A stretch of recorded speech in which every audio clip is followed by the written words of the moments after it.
Hey there, y'all. Welcome. Today, my guest is Melody Mullen, and we are going to talk about what to do about the creepy dudes.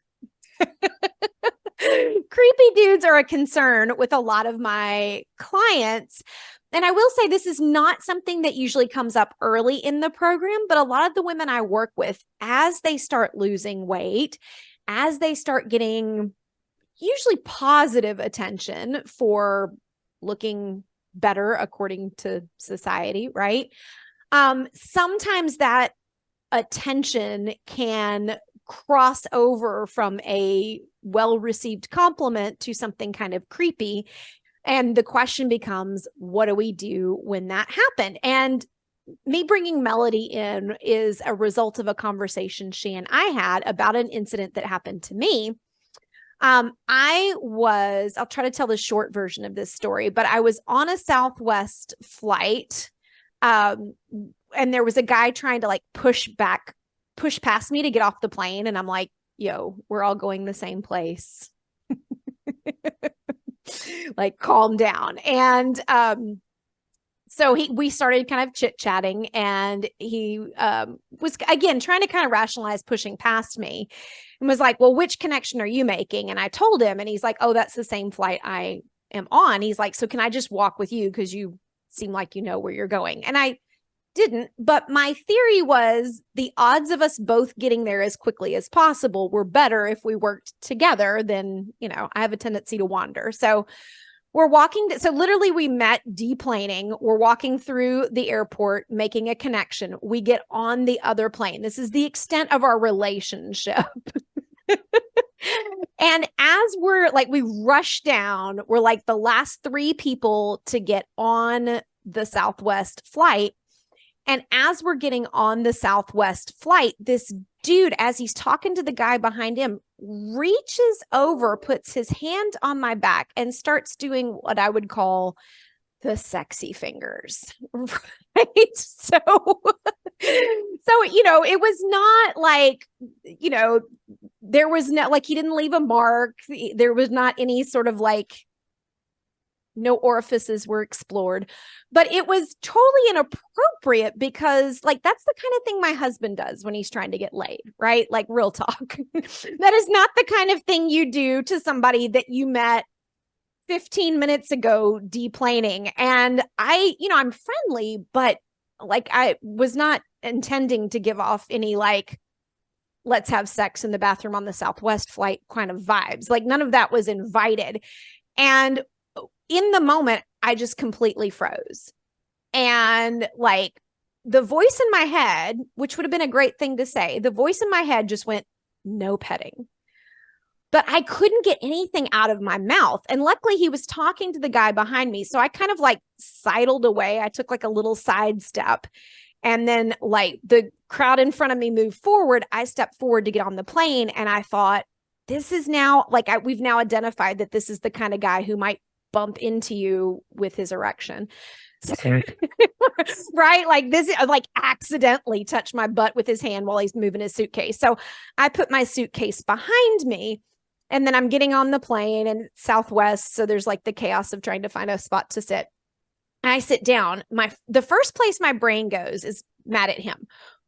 He was a little older than me. What is wrong with these boomer men that they're so creepy, da, da, da, da, da, da. And then my brain went into shame. What did I do wrong? How did I invite that? So I'm sharing this, my tale of woe with Melody. And she said to me, well, that was sexual assault. And I did not know. And then you asked, at least the way I remember it, you asked, how do you feel about that? I'm like, yeah, it sounds about right. Because while it wasn't I think of assault as a smack, it wasn't physical assault, but my body reacted as if I was in danger. I went past fight or flight into freeze. So from a nervous system response, my body perceived it as an attack, that I was unsafe. So let me kind of pause, because that's a lot of story. And just kind of tell us a little bit. And let me say up front, neither of us are experts. We're not pretending to be. So if you know more about this than either of us, comment below, or better yet, email me, lisa@lisaduke.net. Come on and I'll interview you. But Melody's gotten a little bit of training about this through work, more than I have had working on my own all these years. So I wanted her to come on and share with y'all some of what she shared with me. So let me kind of pause right there and give you an opportunity if there's anything you wanted to say to respond to what I've said. Yeah. So I remember very vividly when we had this conversation, and I was, we were, of course, over Zoom then too, and I was in my own house feeling outraged for you and angry, like you were sexually assaulted. And when you were like, no, my brain went to, okay, well, do you know what the definition of sexual assault is? And when you thought about it, you said, I don't know the difference between sexual harassment and sexual assault. So I do want to share that. And this is something that's very Googleable if you want to check our credentials. But through my job, I do get sexual assault, sexual harassment training regularly every year. And sexual assault, the main difference between sexual assault and sexual harassment is that you have physical contact. So if you are harassed, it's something like a cat call or words, a dirty joke that makes you feel uncomfortable. But sexual assault is if somebody touches you. So somebody laying their hands on you, making sexy fingers is assault, and your bodily reaction absolutely is your sympathetic nervous system going, oh my gosh, I did not want that. I did not like that. So that was unwanted sexual contact, which is 100% sexual assault. Yes. I think that as women in society, we have a tendency to downplay what happens to us and be like, Lisa, he touched your back. He didn't stick his fingers inside anywhere. He didn't touch your butt. It wasn't your butt or your boobs, so it doesn't count. Like, no, but my nervous system was like, I'm in danger.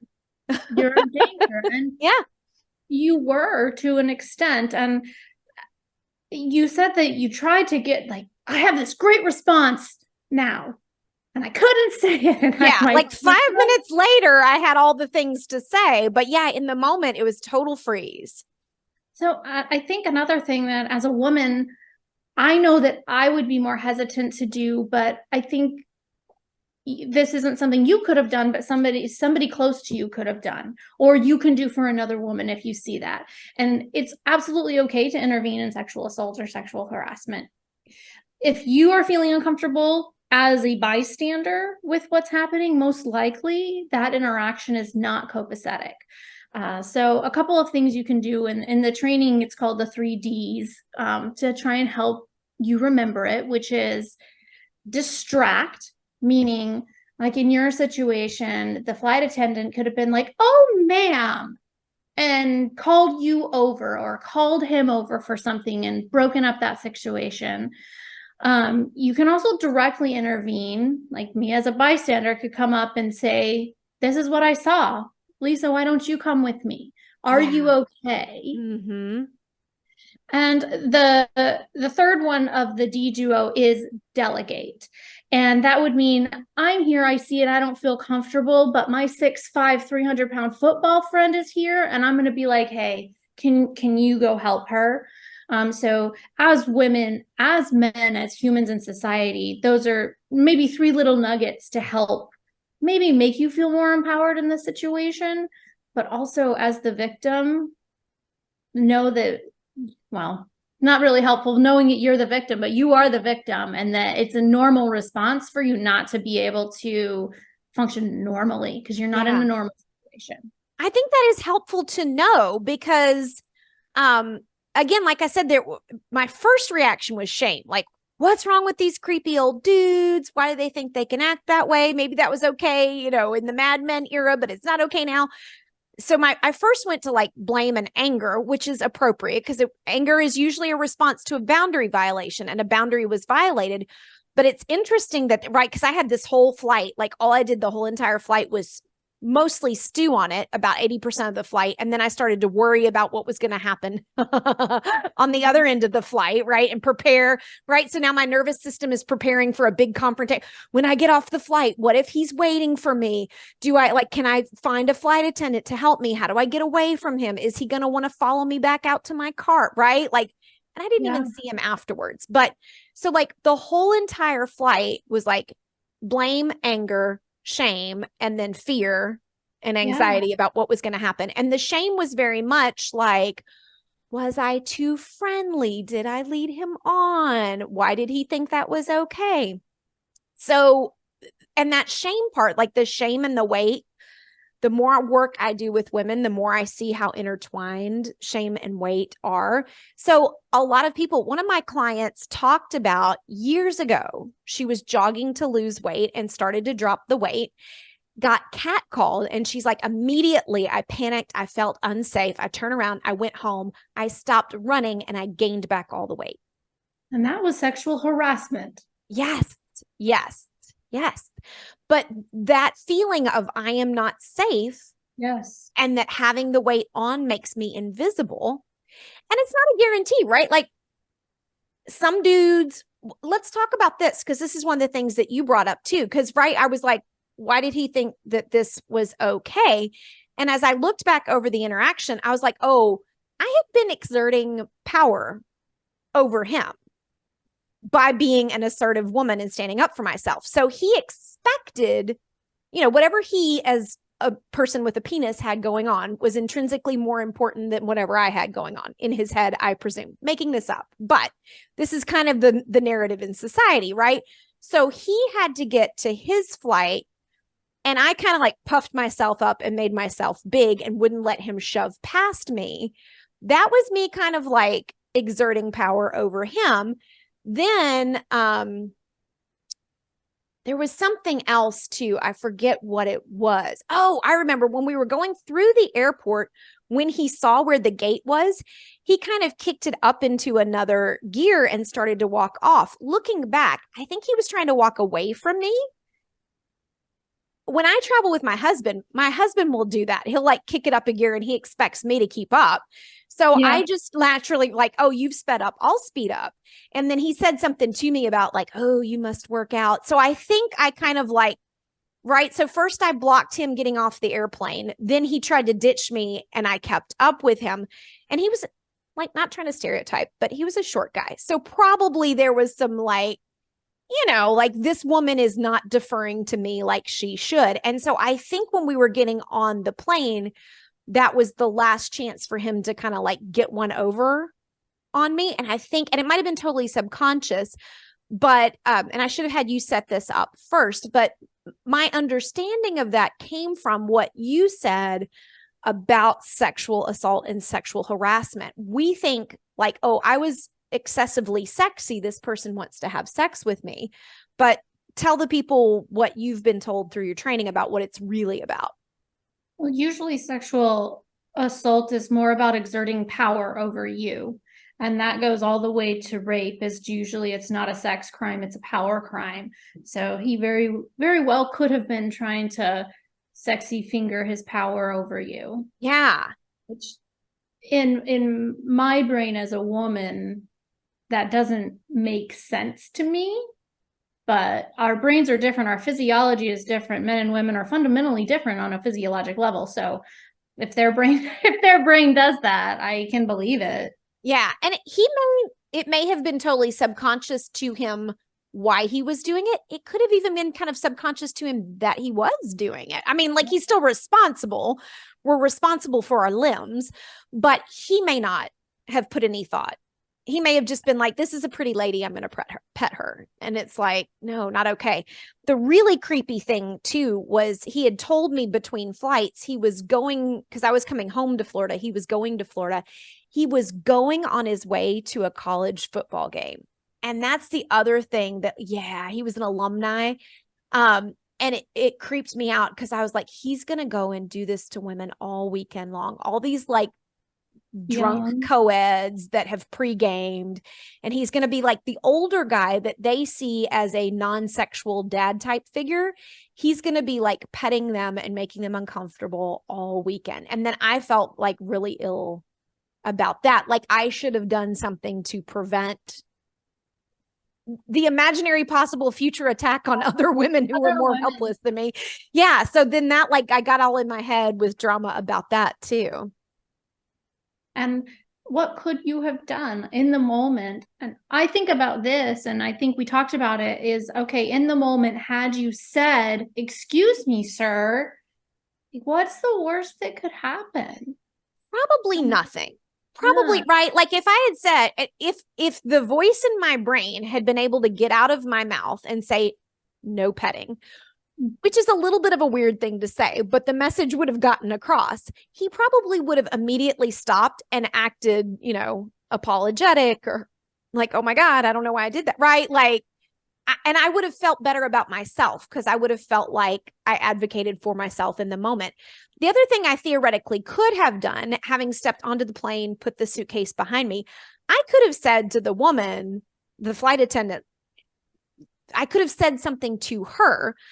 Yeah. But I didn't even know until our conversation that counted as sexual assault. So even if I had known, like, oh, I was just like, I didn't know I was just sexually assaulted. Right. But I could, again, had I known, had I had the wherewithal, like, had I regained my composure enough to say something, theoretically, I could have said something. But then kind of like, what are we going to do about it? Right. Like we could have a whole incident. Theoretically, I probably could have gotten him pulled off the flight. Like this, like I could have had a whole, right. Like this man just sexually assaulted me. Da, da, da, da, da. Maybe they would have pulled him off the flight just to separate us and he would have missed his flight. That would have been a little bit of a penalty. But even then, right. Like, well, and let me ask, sexual assault is a crime. Theoretically, like let's say they held the flight, they brought in a police officer, I reported it. Do you have any sense of like then what? I excuse me. I don't. All I have is from what unofficial information I have gathered, in that it has been shown that in sexual assault and sexual harassment cases, usually the victim has to prove that it happened before they're believed. Yeah. So that probably might have happened a little bit. And there are grades, right? Gradation. You had an experience of unwanted sexual contact that made you uncomfortable, and it wasn't a rape, right? Yeah. It wasn't something Didn't leave a that mark. it didn't leave a mark. It wasn't something society would be like, Physically. oh Yeah. my gosh, the trauma of that doesn't mean you didn't experience some situational trauma or even lasting effects. So I don't know the gradation in laws and the punishment of what Yeah. may not have happened to him. Yeah. But it would have, if it were me and had I been able to speak up, it would have gone through my head like, oh, maybe I shouldn't say something because I don't want to miss my flight. I don't want to, like, because they might have pulled both of us off the flight because, like, well, this happened in this town. So you need to stay in this town to deal with law enforcement. The flight has to go. And then it becomes more of a pain in the butt for me. So, yeah. Yeah. be like, well, it wasn't a big deal and you just made this a huge deal. That would flash in front of me as well, because it is a big deal, but it's true and it's real. And it's like if you steal chapstick or if you steal a car, you still stole something, but what is the appropriate response to that? True. Very true. Yeah. Well, and the thing about leaving a mark, that was it's like my brother's childhood trauma, because we were siblings. We were 2.5 years together, 2.5 years apart. So we were always like rough and tumble together. And I learned very early on that, because girls have fingernails, right? So like we'd be wrestling or whatever. If I scratched him, even if it was an accident and I left a mark, then my mom would believe something had happened and I would get in trouble. But if we're just roughhousing, even if this is mean to say, but I was a kid, right? Like if we were roughhousing and it hurt him, but it didn't leave a mark, we might get separated, but like we would both get separated or we would both get yelled at. but there was not as much punishment if there wasn't any evidence. And same thing with this, right? So it would have been kind of my word against his. Even if there were a camera on the jetway that caught it, it was just him petting me, right? It didn't objectively, it's not like he slapped me across the face that where everybody watching the footage would have been like, whoa. It's the kind of thing that if it were wanted, it would be flirty and it would be fine. It was like, if we were married, that would have been awesome, but we're not. I don't know why he forgot that, but we're fully not. Yeah. Yeah. So I think we've kind of covered like the main things that I wanted to hit on, which is just that the difference between harassment and assault, that it's more about power than about sex, how we can intervene for a bystander, you know, and kind of thinking through like, well, if you do say something, what happens? Are there any other like tips or thoughts from the training that you'd like to just highlight for anybody that's watching that is concerned about this or has had an experience? I would just like to say that it's valid. Your experience is valid. It doesn't matter if it was chapstick or a car, that it all affects us. It affects us emotionally, and it is a trauma response, and how you respond to it is okay. Yeah. It Yeah. is shown no matter the degree, it is because it's emotional. You will likely feel anger, blame, shame, and guilt, and those are normal emotions. And please reach out. Reach out to somebody, reach out to a counselor, reach out to a chaplain, reach out to Lisa Duke at lisaduke.net or .com. Right. I'll help you lose the weight. I don't know that I'm the best person to have, you know, to help you if somebody says something creepy afterwards, but at least you will know that you can like work through it, air it. Absolutely. But yeah, I think it's just worth, and again, some people have had this kind of training through work and they know, but because I've been working for myself for so many years, I didn't know that that was sexual assault. And it really did help me feel validated of like, oh, even though it didn't leave a mark, even though nobody watching would have known, because they, you know, if you were watching and you didn't know the relationship between us, you wouldn't know that that was unwanted, right? Like, even if the guy behind him saw him do it, he might have assumed, like, oh, well, that's the guy's wife, right? Like, I don't, anyway, I think it's just, it's important for people to know that that is sexual assault, and also that that freeze response is biology. Mm-hmm. It doesn't mean that she wanted it, right? And that sometimes the body will, if the body feels like the body is in danger, the nervous system will create that freeze response to keep you alive. Yep. And it's not something that your logical mind has total control over, and it doesn't make it your fault, and it doesn't mean you liked it or you wanted it or you agreed to it just because you couldn't say anything in the moment. Absolutely. Yeah. All right. Cool beans. Anything, I should have prepared you for this, but anything you want to throw out, anything you want to promote, any favorite charity, or nope? Just, we No, love you ladies and we believe you. we believe you. Yeah. Oh, I felt that. All right. I'm not going to promote anything either because it doesn't feel appropriate, but we believe you. Take care. Bye.